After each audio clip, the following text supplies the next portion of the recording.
So this is our flight day back to Houston, and we're pretty excited because we're going back home to my Chihuahua in our beds.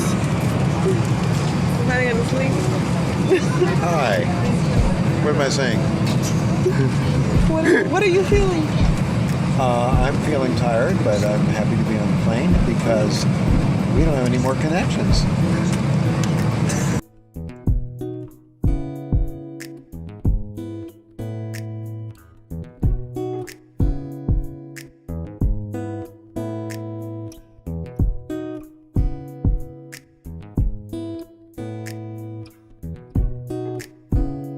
Hi, we're back in Houston at Intercontinental Airport. Just arrived, got our bags, and everybody is very excited to be home. Just wanted to say that we had a great trip. The weather was perfect in Florence and Venice. Everything was just as we had hoped it would be. Students were great. They worked hard studying the art, and the architecture, and the history of both cities, and couldn't be more proud of them. So, all in all, we think it was a first-rate trip. Buongiorno. Hi, my name is Andrea Tinedo, and one of my favorite moments when we went to the trip, it was the first walk, the really first walk. We were all very, very tired, and I remember that Mr. Wilkes told us if we wanted to go to Gelato, so everybody was excited and we said yes. And after that, he told us again like if we wanted to do like a night walk. And I really felt that it was very special for me because when I went and I saw the Palazzo Vecchio and the Duomo for the first time in the baptistry, the proportion, it was so huge. Everything was in that moment I realized that I was in Florence, that I was in Italy. So, and it was very, very special. For me, my favorite moment was when we climbed the dome. And it was because we visited the Duomo before, I think the day before, and we went inside and saw the church and everything. But it didn't hit me like it was literally the dome till we were actually climbing, and we were like in these like narrow spaces in the stairs, and we were like, oh my God, we're really climbing this thing. And I know. And I really like realized like, okay, I read this book about Brunelleschi and how he built this, and I'm literally inside the Duomo. Like I couldn't my brain couldn't wrap like the thing around. I was like, this is just so amazing. And it's just like going up, I was like literally in the last stairs, I had to crawl myself up to the dome because I couldn't like walk in 2 feet because I was falling. And I was like, this is just too much for me. And when we finally made it up, I was like, this is just amazing. It's like the view was perfect, everything was perfect. It's like even like I took so many pictures there. I was like, I wanted to cry. I know. I don't know why, but I was like, when I was up, I was like, I felt the view and everything. Everything was like breathtaking. Like I was there, but I was not really there. Like I couldn't like just be like, okay, this is like, oh yeah, it's Florence, it's a view. No, it was like more than that. And then to see it with all my friends because we climbed all together, it was just a really important memory for me. Firstly, I would like to say that I never thought I would be able to pack clothes meant for 9 days in a suitcase that was only 21 inches high. So thank you, Mr. Wilcox and Rick Stevens. My favorite city was Florence by far because it was far less, well, it was crowded, but I got around more easily rather than Venice. But Venice is way more beautiful. My favorite museums, I'll say, are the Bargello and the Doge's Palace, mainly because I like stuff that deals with metals, and the armory was exciting. I felt like a little kid, in a toy shop.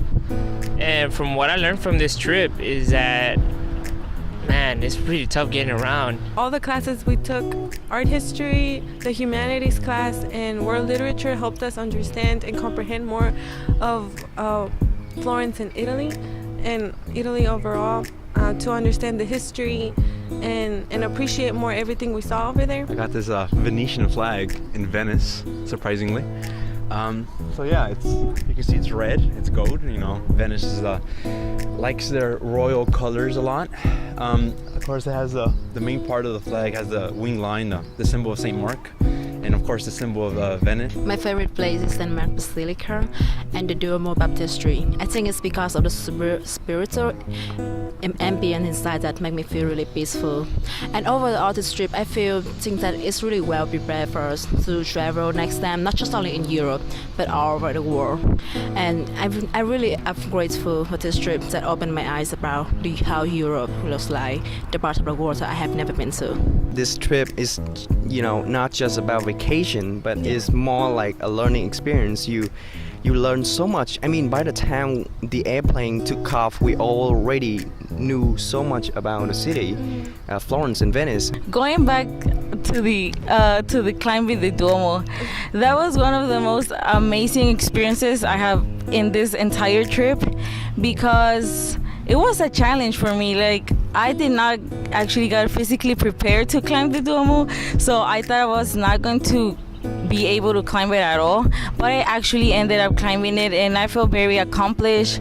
I felt very blessed just to be part of this amazing experience. My best moment on the trip had to be like the research days, just because they were really individually based. Like, our groups got to go out and just do our own things. Like, I know for me, like, on our research day we stayed like looking at the museums and going to the churches, but towards the end, like, Andrea had to go get macaroons for one of her friends, and that was really fun for us because I got to try rose gelato, which I had never tried before, and it was really amazing. I didn't imagine something could taste beautiful, but that thing tasted beautiful.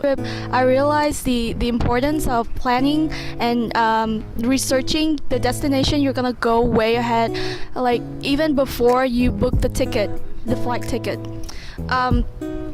I thought that I wouldn't have had such an amazing experience in the two cities had I not known about the artwork. The Academia was the best part of Florence. I liked the gallery of the music instruments, and seeing David and other statues that Michelangelo built were really amazing. I just like how they tried to pop out. Like, it reminded me of his quote about there's a statue wanting to come out.